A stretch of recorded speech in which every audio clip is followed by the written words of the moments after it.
Bago ka mag-react o mag-komento, pakinggan mo muna ako. Unang-una sa lahat, hindi po ako nandito para ipilit ang paniniwala ko sa inyo.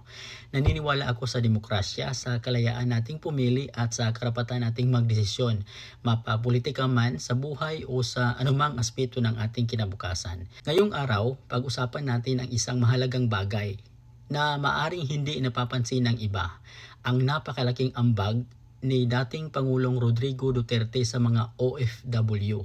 Suportado mo man siya o hindi natin maikakaila ang kaniyang naging epekto sa ating mga bagong bayani. Alam kong hindi lahat ng tao ay sang-ayon sa pananaw ko. Pati na rin ang ilang kaibigan ko at kasamahan ko sa trabaho. Hindi sila pro Duterte. Pero hindi kami nag-aaway dahil lang sa magkaiba ang pananaw namin sa politika. Kasi sa huli, mas mahalaga ang respeto sa isa't isa at ang kalayaang pumili ng paniniwala natin sa buhay. Kaya bago ka magbigay ng opinyon, makinig ka muna. Pag-usapan natin ang mga totoong nagawa niya para sa mga OFW. Tanong, ano-ano ba ang mga kontribusyon o mga proyekto ni Pangulong Duterte noon para sa mga OFW? Narito ang ilan sa mga napakagandang nagawa ni Pangulong Duterte para sa mga OFW na hanggang ngayon ating tinatamasa. Number 1 ay walang iba kundi ang the creation of the Department of Migrant Workers or the DMW. Pangalawa, the launching of the Overseas Filipino Bank or the OFF Bank. Pangatlo, free OFW deployment assistance and repatriation. The government funded free repatriation flights for stranded or displaced OFWs, particularly during the COVID-19 pandemic. Pang-apat, strengthen OFW protection and rights. Anti-illegal recruitment campaign, Duterte imposed stricter penalties on illegal recruiters. Panglima, mandatory OFW insurance and welfare programs.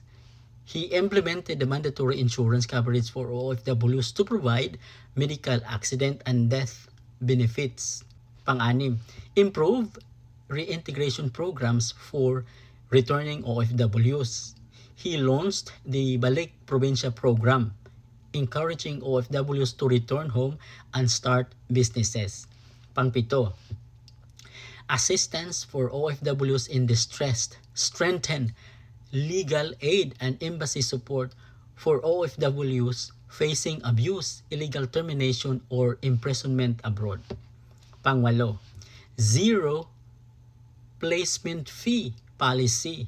Pushed for no placement fee policy, particularly for domestic workers and caregivers. Pangsiyam, expanded housing program for OFWs. OFWs were given priority access affordable housing loans under Pag-ibig Fund. Pang-sampu, simplified passport processing for OFWs. He extended the Philippine passport validity to 10 years to reduce frequent renewals.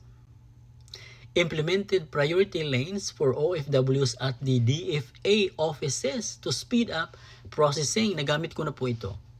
Pang-11, salary increase for OFWs in some countries. He negotiated with the Middle Eastern countries, especially Saudi Arabia, Kuwait, to increase the minimum wage of Filipino domestic workers. Kaya naging 1,500 real yung minimum wage ng mga OFW na nagtatrabaho sa bahay dahil po yan kay Pangulong Duterte.